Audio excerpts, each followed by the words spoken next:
In the process of assembling the chapters for the pandemic divide, we knew that it was important to explore the financial consequences of the pandemic. And we could think of no one better to lead the development of that chapter than Chris Wheat. Chris is a specialist on issues concerning family and household finances. He has had the capacity to make use of a remarkable data set that is in the possession of JP Morgan Chase. It's a data set that is drawn from their own clientele. And he may talk to you a bit about that in terms of the size and the scope of that particular data set. But he was clearly the ideal person to be involved in the development of this particular chapter.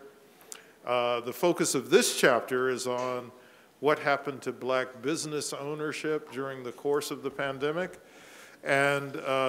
And Chris is currently serving as president of the JP Morgan Chase Institute, and we're very, very thrilled that we have the opportunity to hear from him today.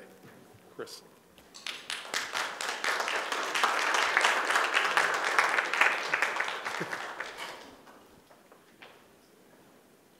I feel like I'll have to do a set of thank yous and gratitude. So first, thank you to Sandy and team for asking us to participate in this project. We got that email, and we're very excited to have an opportunity to share some of the work that we've been doing with a broader and different audience than sometimes we're able to connect with. So I was really excited to have that opportunity. I also want to thank my co-authors, both of which send their regrets about not being able to join. So Fiona Gregg was recently my co-president at the JP Morgan Chase Institute, but she has moved on to another role at Vanguard. I wish her a lot of success with that, but as a result, she just started that job and wasn't able to join. And then Damon Jones from the University of Chicago had been our co-author on some work that I will describe before we sort of pulled these pieces together, and had been an invaluable contributor to that work, really kind of bringing some perspectives that we wouldn't have otherwise had. He also is incredibly busy and was not able to join, so they both send their regrets, but I thank both of them for their contributions to this work. Let me try to describe a little bit about why we took on this topic. So again, thanks for the introduction.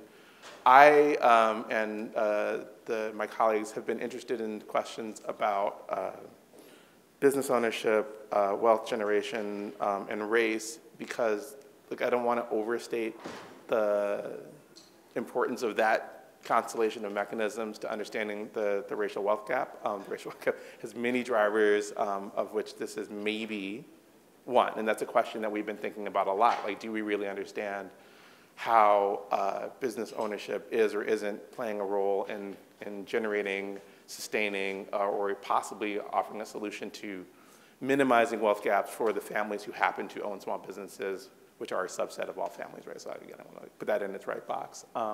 But it is an interesting lens and one that I think gets a lot of attention drawn to it.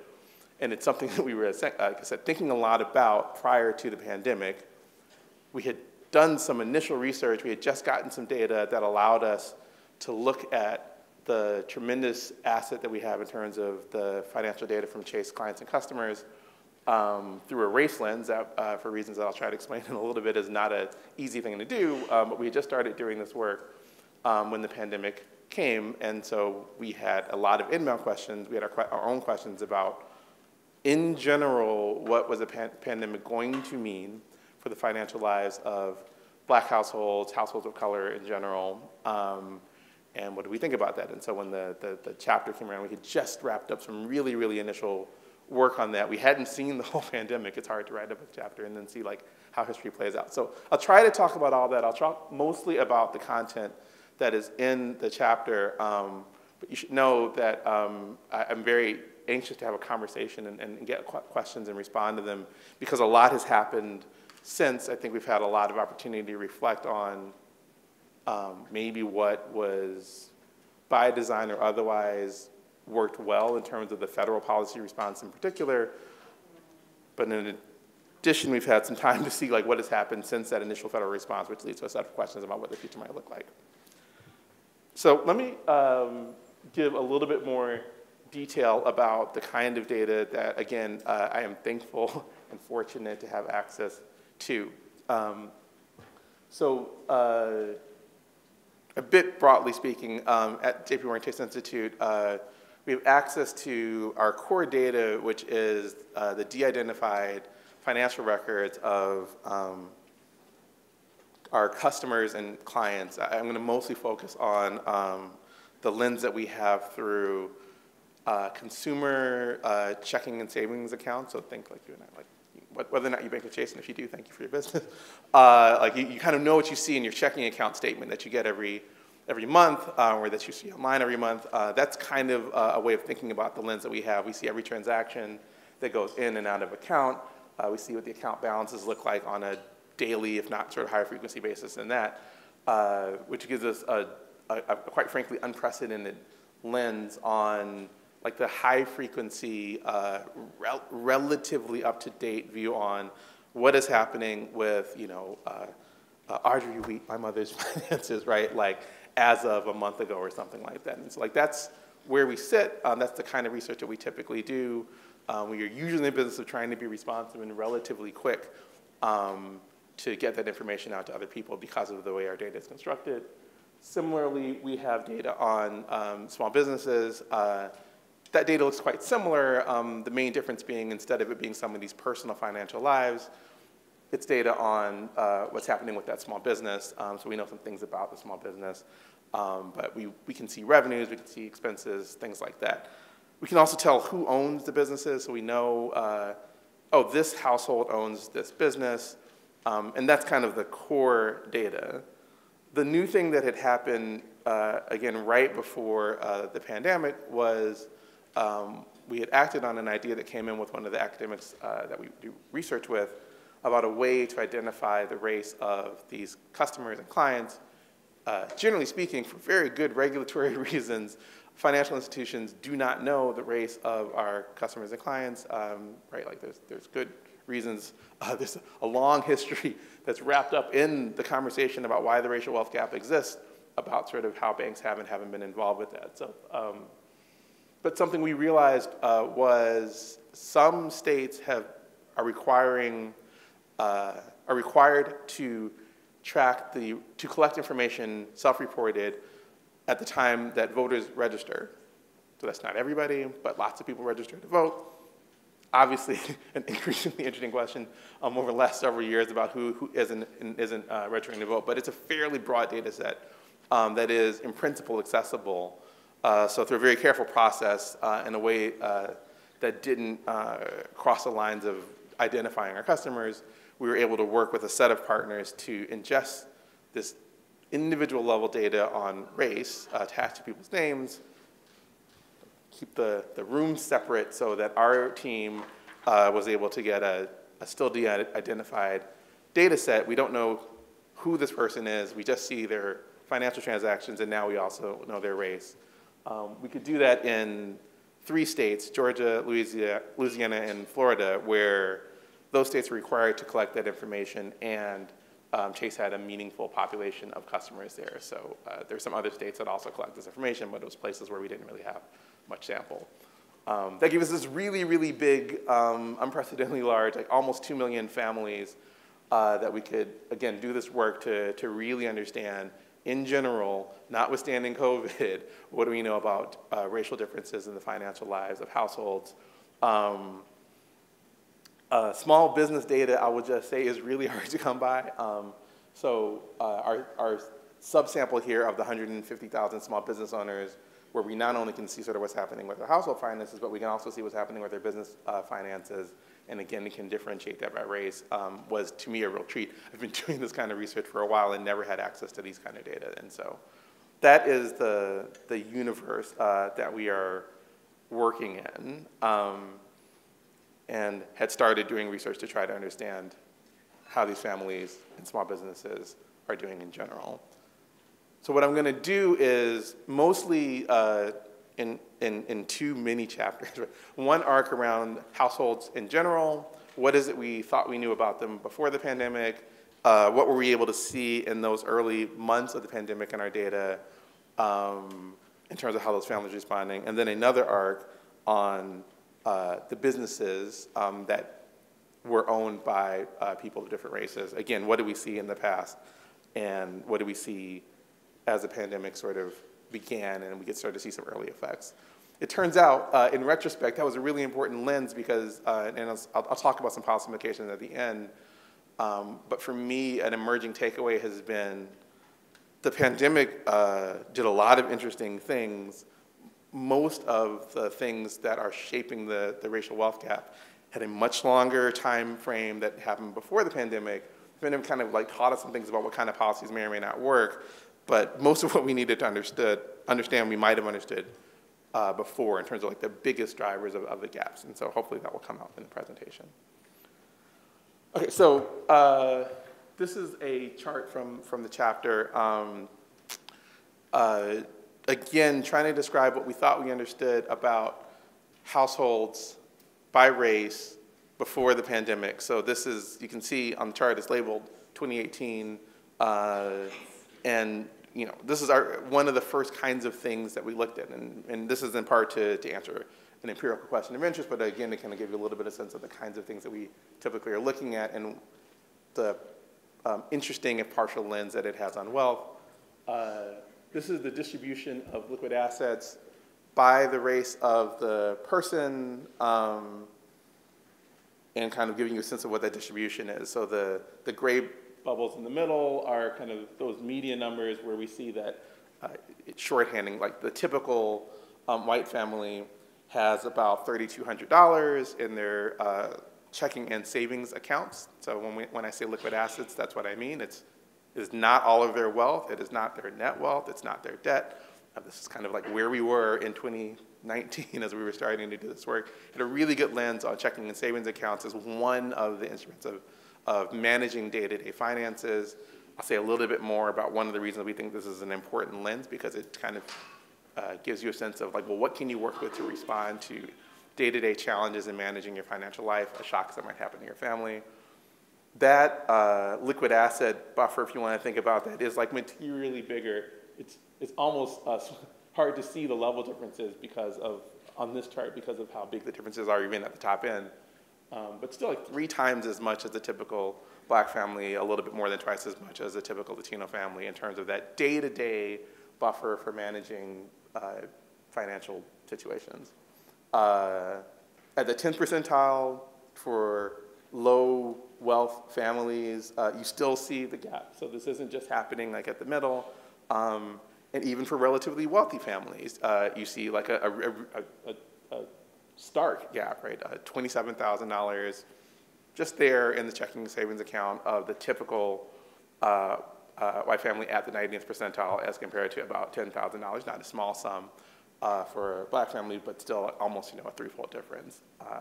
So again, these are the kind of data that we look at. We are increasingly trying to understand like, how do we want to think about what this set of liquid assets means in terms of the overall wealth structure of the family. You can see some of that through things like the Survey of Consumer Finances. But we have seen again and again that this seems to be something that families are quite responsive to as they lose a job or get extra money and try to decide to do like what to spend with it. It's very sensitive to this thing that varies a lot by race.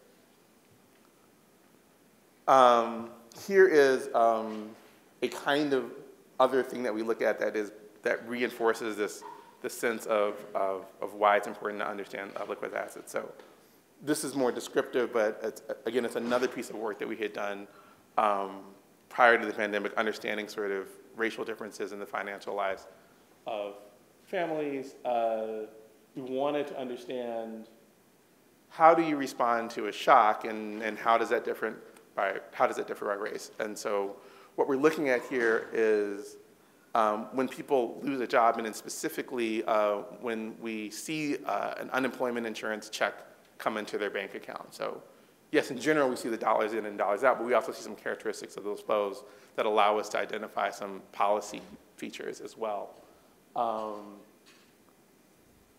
Here you see, the gray on white might be hard to see a little bit here. It's easier to see on the screen here. We're tracking the spending response on non-durable, so like everyday spending for each of these families. And what we want to know is, you lost your job. We know you lost your job because, or somebody in your household anyway lost a job. We know that because we see that now you're getting unemployment insurance. Unemployment insurance, particularly before the pandemic, was a partial replacement for income, right? So if you made $100, you didn't necessarily get $100 a week. You got something less than that. So we expect to see usually a spending response drop. It's like, wait, I'm getting less money in the door. I have to cut back on what I'm consuming. My family's experiencing like a welfare loss in that sense. That drop is bigger for Black families than it is for Black and Latino families than it is for white families. Why? In short, because of the slide that I showed you before, your ability to weather this kind of shock is very much shaped by, well, like how much cash do you have around to try to make up the shortfall with, right? And so it's one of the reasons that we look at these differences.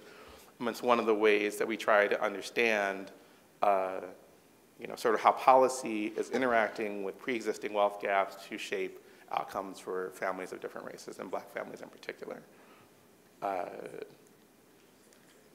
It's not in this slide, but I just want to say, because it's in the report from which we pulled this slide. Once you control for wealth, you don't see this difference. So another way to put the same point is, when you look at families that seem like they have the same kinds of financial assets to support responding to a shock, the response in terms of, do you spend less when you lose your job, looks very similar across races. When you get extra money, like, well, what do you spend it on and how much do you spend? That too looks the same when you compare families that have the same kind of liquid assets, the same kind of overall assets. It's much closer on liquid assets, but when you try to like scale up for other assets that we don't see, it looks quite similar, which I think is important because people often wonder about, like, are families spending differently and having different spending responses by race for reasons that aren't about just financial characteristics, and we really think that it's mostly about like what kind of buffer do you have. So like that is the way that we were entering a conversation about racial differences in financial outcomes prior to the pandemic. It was very salient because in the early days of the pandemic, when we were all, somebody earlier mentioned sort of washing groceries when we came home, yeah, that was definitely something we were doing in our house. It wasn't clear what was going to happen. Was everybody going to lose their job? Was the economy completely going to shut down? Was this going to last for a month? Or was it going to, we didn't know. But what was relatively clear was there was going to be at least a pretty intense short-term disruption. And like, well, how do we think that's going to play out across families? That was a question that we were trying to understand, both for families and for small businesses. But again, I was going to talk about the families first.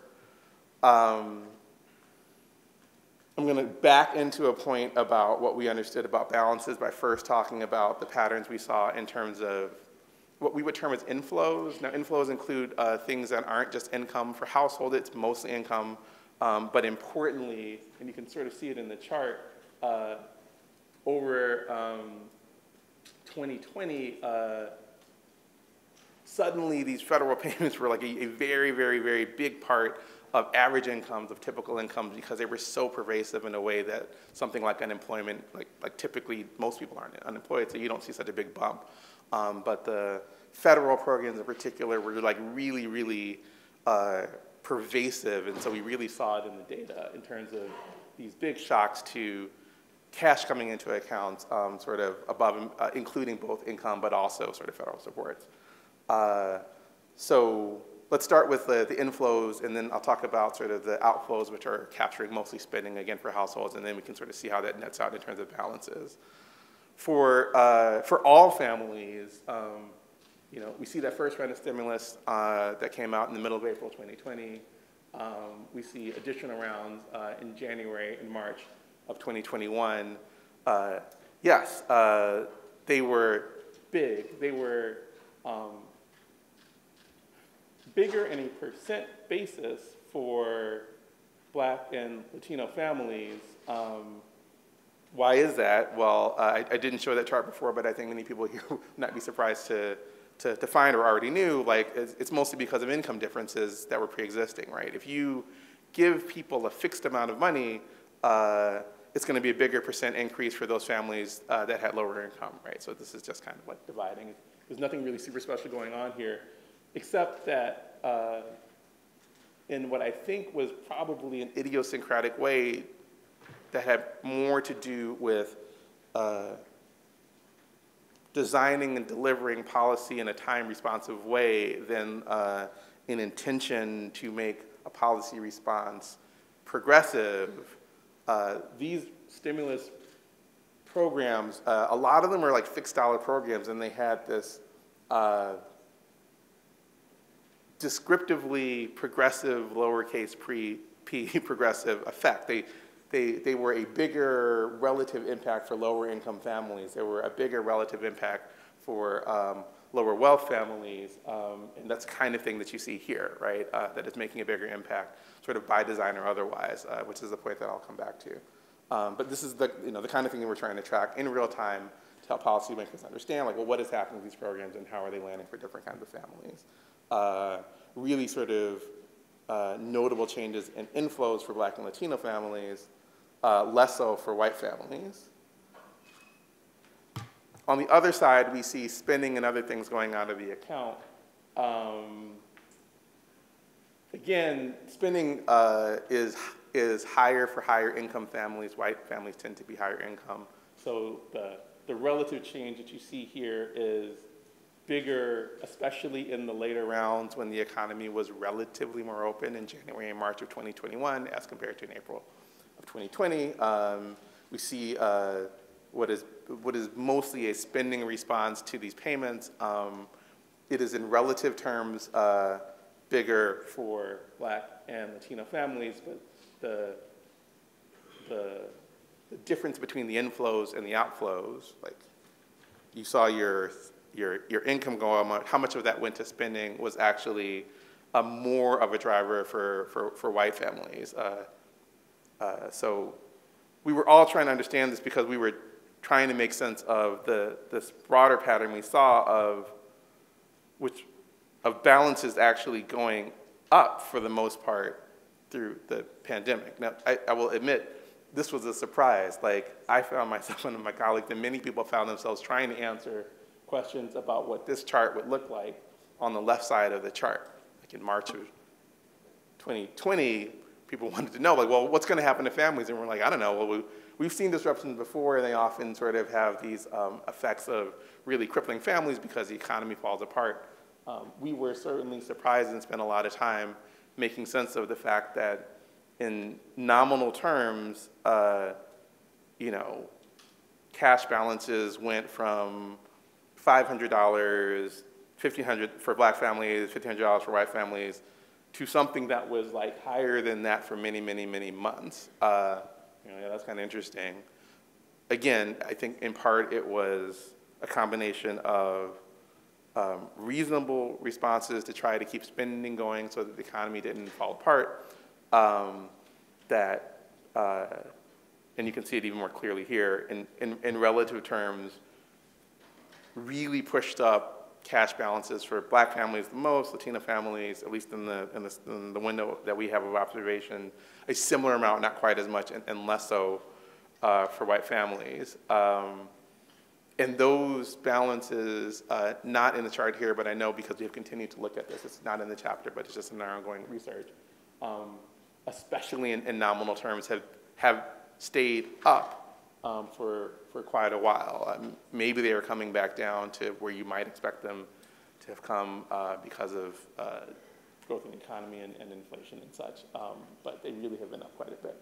So it's sort of an interesting thing to find, and then to try to comment on real time. We kept expecting, like, every time we would see the balances come down, and you see them coming down quite sharply, like after these rounds of stimulus, to suggest that, like, there's still a question about the underlying fragility of families that are low income, that are low wealth, many of which are Black families, some of which own businesses. But this is kind of the structure, the trajectory that we saw through the time that we were able to sort of get additional information into the book chapter. I'm going to pivot a bit to what we saw for small businesses. Again, the same kind of data, the same kinds of things that we could look at. We had started looking at questions of racial gaps in business ownership and financial outcomes downstream of ownership before the pandemic. So this is a slide and a chart that, again, comes from the before time. So these are businesses that were started in 2013 and 2014. So this whole lens ends in 2019. So like the oldest businesses here were founded in 2014, and it's like year 5, right? So this is all pre-pandemic. The main point that we were trying to drive home was like how much smaller in terms of revenue small businesses are that are owned by, that have Black owners. So less than half the revenues, like much smaller. For my part, I have gotten conditioned to thinking about income gaps and wealth gaps for households.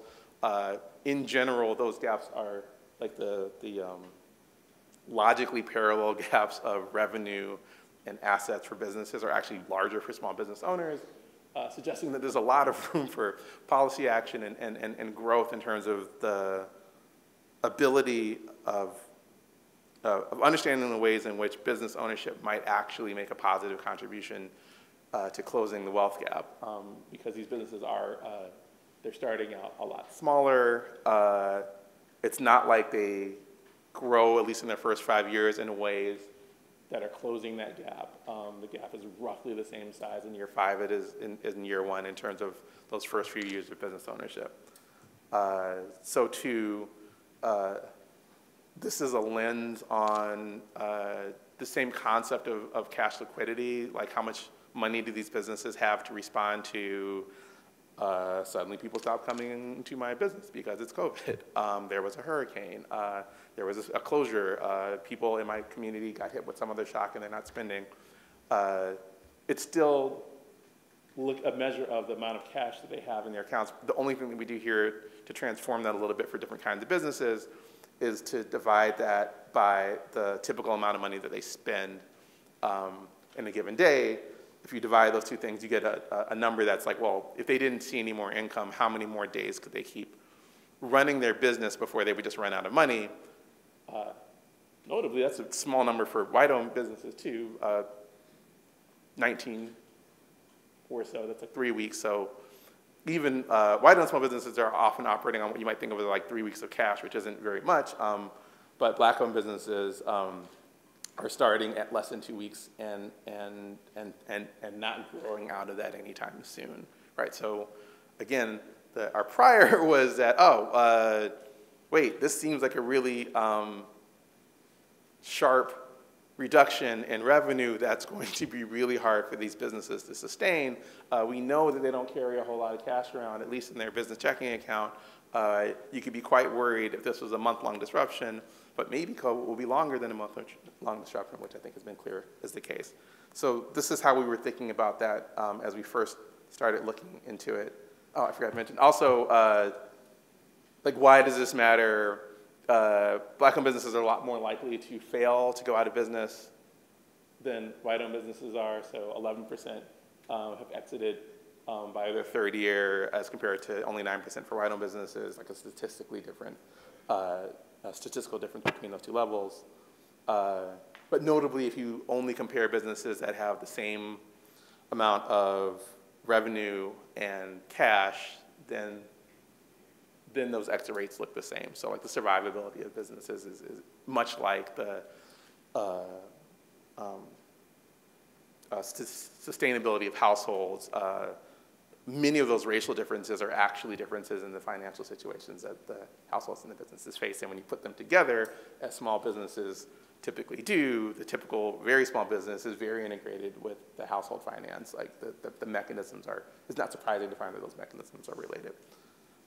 So this is kind of what our starting point was as we sort of looked into the pandemic in 2020. We're like, this seems like it should be a problem. And in some sense, in the short run, it was, I don't want to say it was expected, but maybe not so surprising. We did see balances for Black-owned businesses take the most precipitous fall in those very first weeks of the pandemic. So this, okay, the year is on. This is still 2020, right? This now feels like a long time ago. But from March 13th, when the national emergency was declared, in general, you see like lots of businesses like losing cash in pretty precipitous ways. If I were to show you the longer chart of this, usually this is, I don't know, plus or minus a couple of percentage points.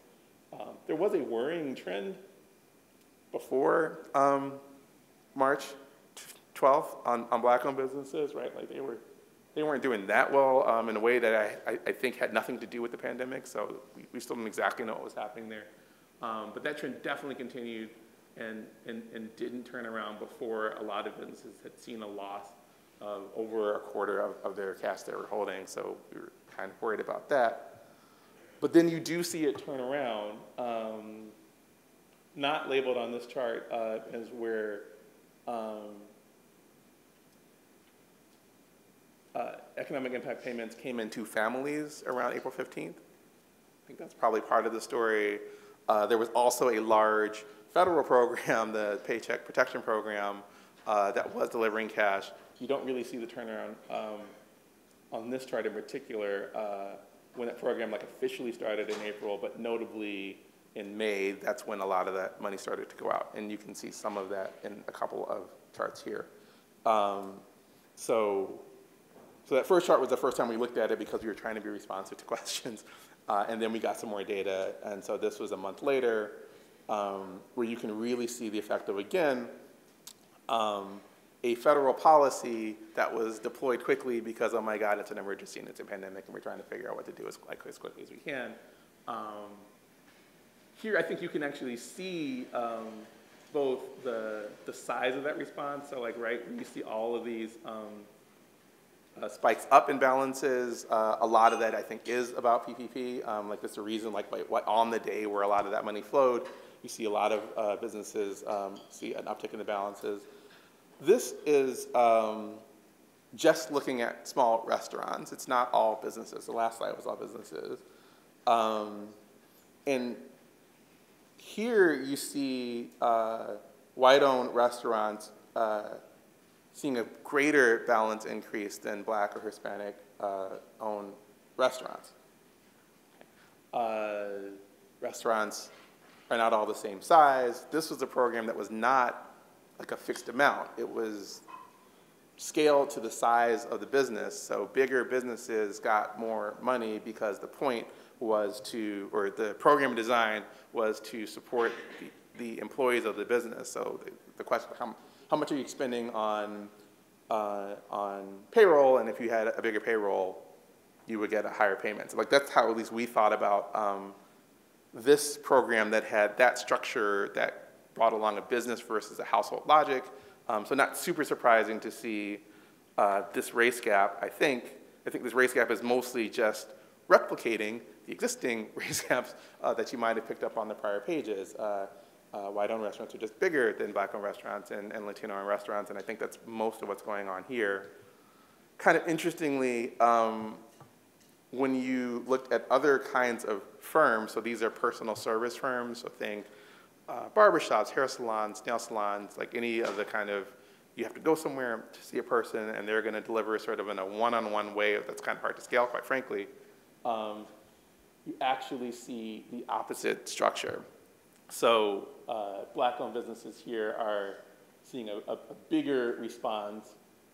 Also, the response is to the left, right? Like the place where those Black-owned businesses really see the biggest spike isn't so much in the beginning of May where those PPP payments are rolling out, but actually more like April 15th when those payments are going out to households. Again, for very, very small businesses, the relationship between household finance and small business finance is very intermingled. So what we suspect is happening here is those are businesses that are transferring their payments that they got for their household to support their household over to their business, kind of reflecting that interleaving of those two sets of finances. And then a much more muted response around the time of the PPP payment. So just give a little bit of color to how one set of federal policies that was, let's call it, idiosyncratically designed in a way where the dollar amounts are fixed, we're having a more, again, lowercase p progressive landing.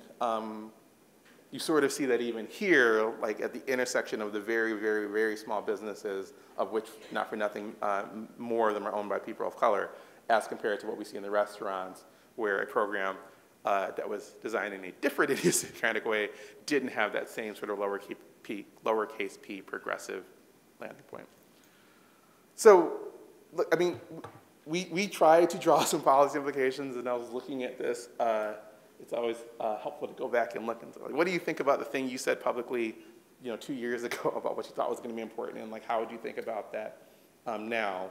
So this is what's in the chapter now, and I'll only say a few other words before going to questions. Look, I mean, we thought that limited cash liquidity among Black business owning families was probably going to pose a challenge. The long-standing level differences are still long-standing level differences. It's not like any of the federal programs like materially close the gap. It closed them a little bit, and those policies aren't like being repeated again and again and again. Like there hasn't been like a large. I'm not advocating or sort of advocating for or against additional rounds of stimulus or anything like that. I'm just observing that there were some rounds of stimulus. They kind of closed the gap like a little bit, but I think this kind of is true. It maybe places more emphasis on the relevance of the pandemic. Like this statement might have held up just fine without sort of calling direct attention to the pandemic. I think limited cash liquidity continues to be a problem. It was a problem before. It was somewhat addressed in a short-term way by some federal policy, also by some state and local policy for that matter, and I think it will continue to be a challenge. Right, this point about when you target low-income families, you get a lot of bang for the buck, I think continues to be true. We certainly have seen that in ongoing research throughout the pandemic, but we certainly saw that before. If you can find ways to target, not just low-income families, but low-liquidity families, families like low-wealth families, if you can be sensitive to asset levels. I know a very robust conversation around that. If what you're trying to do is get a spending response, like you will get more of it if you target it to the people who need it the most. And I don't think that's anything particularly new, but the pandemic has provided this really unprecedented laboratory of seeing all the ways in which that might be true at scale. The interesting thing about 3, which again I do think is true, the interconnectedness of the finances of the very small businesses means that sometimes you can help businesses by targeting families, or if nothing else, when you target families, you might find some spillover effects to businesses. And then, right, this 4th one, again, I think it holds up. When we try to facilitate asset building, that is it's a long effort. It took hundreds of years to create the wealth gap. It's going to take probably a long time to sort of undo it. But that kind of asset building really is the bedrock of the support system that most families appear to be using to weather things that they weren't expecting. And sort of as a policy point, right? Prior investments in doing that position the federal government or state or local governments to be better able to respond with less heavyweight interventions when those asset levels are already there, and when you do see those really thin asset levels, when you really do see them spread out by race, then policymakers have more to try to fix when something unexpected happens. So I will leave it here, but I'm happy to take questions for the rest of the time. Yes, and there's Mike.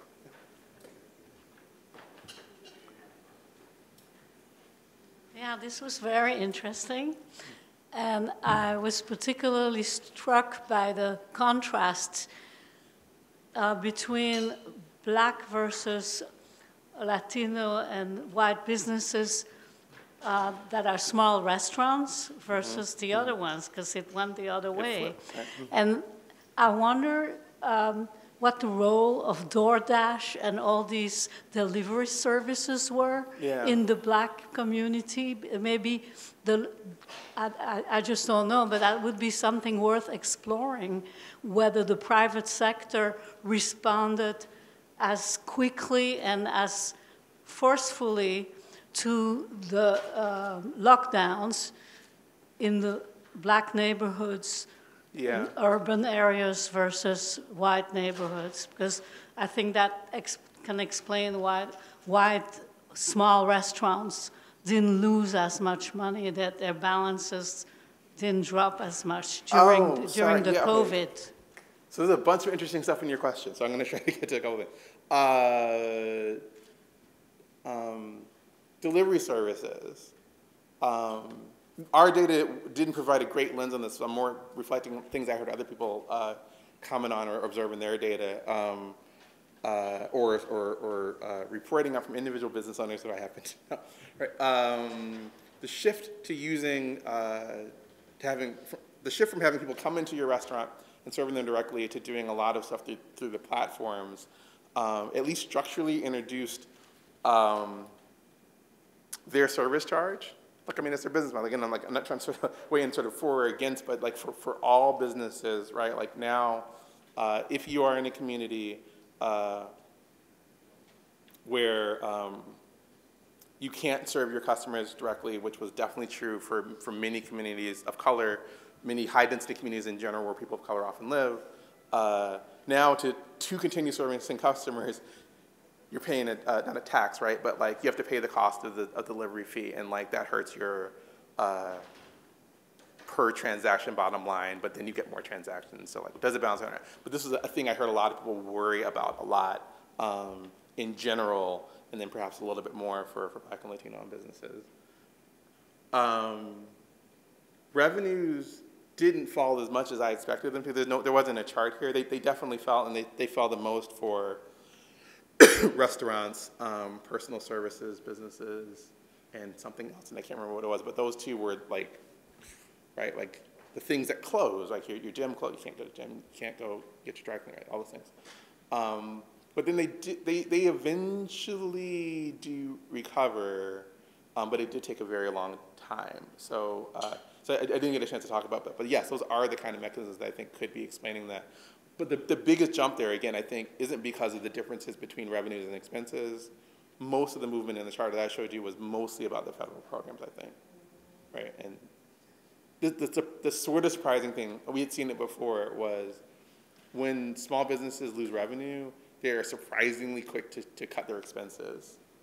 So that's why the balances don't go down farther than you might think. So now I'm making up numbers and I'm being recorded. So I don't remember exactly what they were, but like order of magnitude, like balances fell, I don't know, like 20%, and then like revenues were like 60% down, right? Like for restaurants and personal services. So it's not a dollar for dollar change. Yeah, so I wonder if you could talk about things that are inside the numbers, so to speak.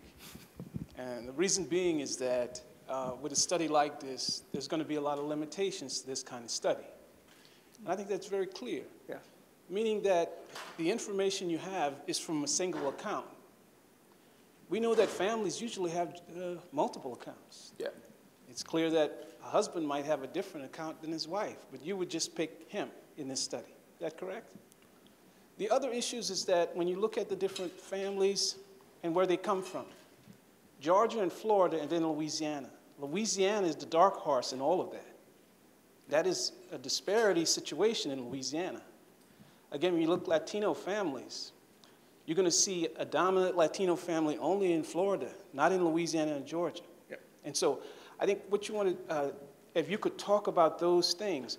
And again, when a family spends, when they have money, many times this is for something that represents a significant need that's been delayed for a long time. And so now there's money for something we've needed for a long time, and it's time to get it.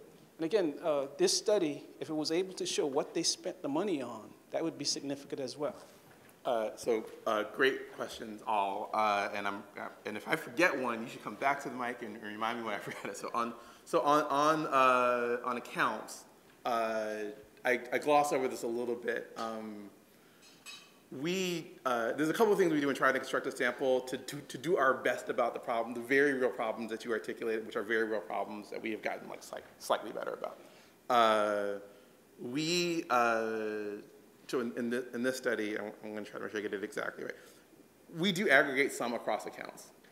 So it's not just individual accounts. To the extent that we think that these accounts belong to the same household, we're trying to push them together. We are doing an increasingly good job of that. I'd say we're doing better in 2022 than we were doing in 2020 when we did most of this work. But if you have like a joint account and an individual account, and we can trace those to the same set of people, that's the kind of work that we're trying to do. We also limit our sample to families that we think we're seeing most of their activity go through the account. So some families will have, hypothetical family, right? My paycheck comes into this account, and my spouse's paycheck comes into this account, and then we push them into another account to spend out of. But by the way, these two accounts are at one bank, and this account is at another bank. Like people in this room may do that. I know some people in my household who do that, right? So we try to find accounts where we see enough income and spending to convince us that this is probably a family that doesn't do that, so we can try to minimize that problem. And I am sure we don't always get it right? Like our households look a little bit small relative to the household we try to benchmark against. But it's an excellent point, and it's one we keep working on especially, I mean, we didn't talk about gender at all in anything here, but when we start thinking about some of the inter-family gender dynamics, it's really important to get that right, and it's one of the reasons we've been pushing on that so hard. On the states, yes. I tried to call out the states where we have race data for this study specifically because they are 3 states and they are sort of representative of something, but they are definitely not representative of everything. We have different ethnic groups represented in our sort of broad ratio-ethnic categories, and their financial lives are different. There's regional differences that we can't pick up when we only can look at the Southeast. I was very worried about these as we first started doing this. I was kind of surprised that when we did some benchmarking that on the things that we could benchmark to, we were closer than I thought we would be to sort of national benchmarks. So that's reassuring, but I would be really careful about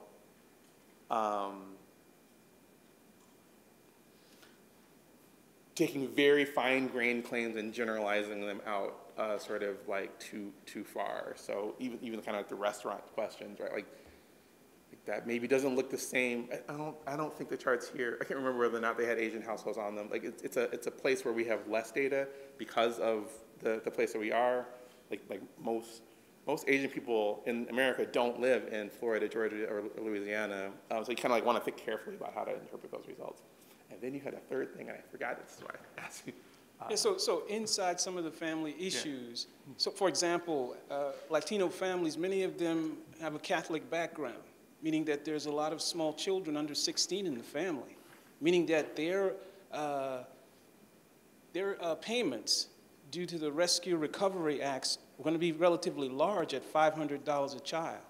Right. You see what I'm saying? Right. And another thing that you have to filter this through COVID as well, meaning that Latino and African-American families were disproportionately impacted by COVID. Many of them lost caregivers that would contribute to the household finances of that family. Right. And on the children point, and I'm able to leave it, yes, we would love to know, again, we have this question about family structure. An incidentally useful thing about the federal payments was they gave us a new lens on like how many children people had.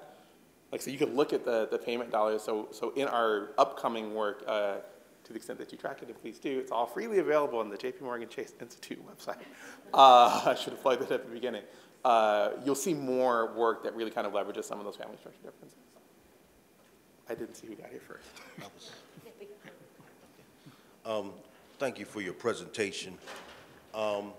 With the difficulty of accessing capitals for small businesses, a lot of businesses who just started within the 0 to 2 year span are having trouble accessing capital. And they have to prove what kind of income they're bringing in order for them to get a loan or credit card. What would you suggest would be the best method for them to persuade banks or to at least have some concrete evidence for them to get a loan or a credit card during that time period? Because that's seemed to be a lot of the hurdles that most small businesses go through, is that first step of trying to access capital. So what would you suggest would be the best area of showing that they have a viable business and how they can be able to make money? Yeah, that is a good question, and I'm going to answer with a lot of humility, right? Like my real answer is like I don't know yet. With maybe a little bit of emphasis on the yet. To read your question back, and maybe for the benefit of people who don't sort of think about this all the time, as it sounds like you do. There are lots of ways that small businesses get capital. And I'm going to not talk about like kind of like venture stuff, right? 'Cause I don't think that's relevant for this conversation so much, although maybe for some parts of it is. You can get a loan from a bank, right? You can use your personal credit card, or you can get a business credit card, right, as a way to kind of use like your credit limit. And this is a very common way for businesses to finance. Or you know somebody who gives you some money, or you pull it out of money that you had saved up, like, right? Like you friends and family and personal finance. Descriptively, for the segment you're talking about, that third bucket is a lot from what we can tell. So we did some research after this about more directly heading into the question of like, does starting a small business generate wealth in general, and is it likely to do anything about closing the racial wealth gap? Which gave us a little bit more insight into sort of like what's happening right around the time that a business is starting. And it does seem like there's a chart, and it shows kind of how much money is in the individual's, in the soon-to-be owner's account, and then how much money is there after the business starts. And there's this gap, like right at business start, and the intuitive sense about what's happening there is it's coming from somewhere else. It's not necessarily coming from the bank. And I think that lines up with survey data and other things. Banks have a hard time underwriting without information. So they have, I would say the financial services industry in generally is still trying to think through like, but what would a startup capital product look like, and how would you like operationally deliver it? So I'm mostly saying all of that as a descriptive elaboration on that is a good question that I think people are trying to figure out. I know there's been some advocacy around grants as a way of solving that problem, but I think it's a reasonable sort of question to that question of like, is that a sustainable solution to mostly service that through grants? One thing I don't want to walk away from is that if most small businesses are getting startup financing through this like, I know like I already have the money myself because like I was already, I don't know, either I had generated wealth through my like 20 years of employment before I started a business, or my uncle had some money, right? Or I already had a lot of access to some startup capital through a credit card that is only going to replicate the race gap in those two buckets that already exist. And so like that's why I think it's really important to try to think creatively about like other ways to solve that startup capital problem, because otherwise, if at best, business ownership won't close gaps, and it might increase them because it's just like amplifying and amplifying gaps that already exist. So it is a good question. I don't know the answer to the question, to be honest about it, but we are trying to better understand some of these credit processes and capital processes. It's the ongoing research that we're working on right now. Hi, thank you for your presentation again. I have a very basic question. It's more like for you to expand on the data that you use in terms of characteristic of the owners or characteristic of the businesses as you were presenting the year of the businesses and all that, like just to give a little bit better background on the tables and graph that we saw. And then also, in that respect, the access for other people to have work with that data or planning to open it to other researchers so that we have a little bit of background if this is something that can be extended to further research. Thank you. Okay. How do we know any of the things that and I think there's mostly a question about the businesses. Yeah. You saw things about the age of the business, for instance, like how do we know how old the business is? How does anybody know how old any business is? It's like one of the things I've thought a lot more about since starting to work with these data. It's a question I actually thought about some before taking this job on. Our lens there is just when do we see your first account open? Like opening a checking account is not like a particular, the question about capital. Right, if it was something tied to sort of getting access to credit, I'd be super worried about it for all the reasons that were sort of embedded in that conversation. Our collective understanding is that's an okay lens. It's kind of mapped to when the business is far enough along that like the owner wants to try to separate some of the finances of the business, but they don't necessarily have to have an employee. But more a description. I don't want to discuss your how you define, because there will be a definition between size and age of the business, which is in part of the literature of business growth. But like in general, like what kind of characteristics supposedly the data capture that you could, not just that you used, but that exist. Like if you were to give a description of these are the like characteristics in the map, yes, on the. Yeah, it's not super. It is not intrinsically super long, right? So we have deposit transactions. So every transaction that comes through in or out of the account, we see how much was it for, what was the date, maybe something about like where it went to depending on what kind of transaction it was. So if it was an electronic payment, we probably will see a lot about it. If it was a credit card or if it was a debit card payment, we probably see a lot about it. To the extent that we were looking at credit cards, we would know sort of a pretty good amount about it. If it came in as revenue or transfer, we sort of maybe, we can basically differentiate financial transfers from operational cash flows. On the account, we see the balance, we know when it was open. We have a relationship between each account and a pseudo person identifier, and we do some work on those person identifiers to make them what we think are real person identifiers, and then we sometimes try to connect those into households, which is part of the response to the other question. Like that is like the kind of like technical structure of the data, and then anything else you see on that is us like thinking about so there isn't. We don't have a really good view on assets other than liquidity. Like cash, basically. Like, there's no reason. You don't have to tell your bank, like, I have this amount of PP&E, right? Like, they don't. For these kind of businesses, anyway, we don't track that. So size. The only reliable size metrics we have are about either sort of liquid assets or revenues or expenses or something like that, or amount of financing, right? Is the kind of thing. So that's the universe that we kind of live in, and. I think our age metric, for what it's worth, is as defensible as any other ones. I've had this conversation a lot with people who've asked about it. But like time of first employee is what you would say most government statistics, which for the very small businesses, the overwhelming majority of which are non-employer businesses, you completely miss out on all those. You could do time of first revenue. That's about what we're picking up, I think, anyway. Sorry, you asked this other question on data access. It's a long answer to the question. Sometimes we do work with academics. It's kind of a heavyweight process.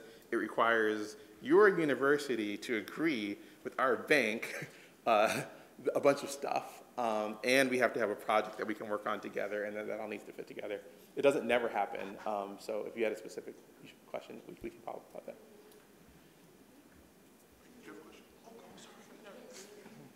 Hi, so for context, I am a Latinx person that grew up in Miami. So I kind of had a question regarding the data set, because I know that, for example, Florida in itself has approximately, I think, 5 million Latinx people. And I just kind of wanted to ask if you feel like there is an effect on the data that then you acquired for people that like are Latino, considering that like being in a majority minority community might impact like their levels of income or like how many people frequent their business. So I was just wondering like to what extent you feel like that affected the data and its generalizability. Yeah, no, that is a super good question. And like when we thought about a lot, and man, I really wish you can see me like trying to like index back to a specific chart. In the full report on small business outcomes, I think a chart made it in that broke out some things by state, if not by metro area. So I think you could sort of get a lens on that. I definitely remember having the hypothesis, and it was suggested to us by some of the people we were talking to about research before we did it, exactly what you said, that you would see some positive effects of being in a majority-minority community. And I want to say that they were either small or not there in the way that I kind of expected to see them. A little bit of some of the effect I think that we see for Latinx-owned businesses is industry. Like a slightly larger share of like wholesaling businesses and things like that that tend to be sort of more revenue to begin with. So some of the size confounds. Even size for small businesses is really hard to be sure exactly what it is that we're measuring. But yeah. So you work at JP Morgan Chase, right? So larger question. The intergenerational wealth gap, are there individual markers that will let you know when we are pulling even? What are some indicators that would say, is it through education, is it through bank accounts, retirement funds? What are individual markers that say that this wealth gap is closing, and what methods can we, do to support that? Let me make sure I'm answering your wealth gap closing in general, or specifically intergenerational? Yeah. You made a point that it's taken hundreds of years to create this wealth gap, Yeah, right? yeah. So is it closing? What are the indicators that will tell us that it is closing? And when will we know, right? No, I got it, yeah. Maybe. I made a chart not from our data, and again, it used to be like trying to remember a chart I made like a year ago from public data on the longer run, right? And the stylized fact that might not be exactly right, so don't hold me 100% account of, is that like a lot of closure happened a long time ago. Not a long time ago, like through, like if there's a curve of closure, it flattens out around 1980. About now, I really like want to hold myself, like I said, a number, and so I feel especially accountable to it, right? And like, if you think about like the very long run of that, like that's not like super surprising. Like the wealth gap in 1800, like you think would be like super big, right? For like all the reasons, right? And then sort of like there's a long way to close it from, but then policy regimes have changed in the last many years, but like the 80s in particular, there were some sort of different approaches to policy. So like the movement has been since then, I want to say, slow and not always in the same direction. So when you say, is it closing? I mean, again, that's like one lens on that. Like from the survey of consumer finance, you can kind of get a lens on net assets, and that's what's typically reported on. When you hear people talk about 13-to-1 differences in black-white wealth at the median, like that's typically the source of that data. Like that's been sort of like hovering around a similar point. It may be a little bit smaller than it was since that statistic was quoted, but then it had been, that wasn't a low point either. It had kind of gone up and down before. So it's been kind of flat. for a while is my sense. And our data can tell you about pieces of that, but we don't see every single asset somebody has, even if it's just financial assets, because especially, wealthier people, stocks and things like that they may not bank with the same institution. So we are trying to broaden our lens on that, but it's incomplete. I think we are at time, is that right?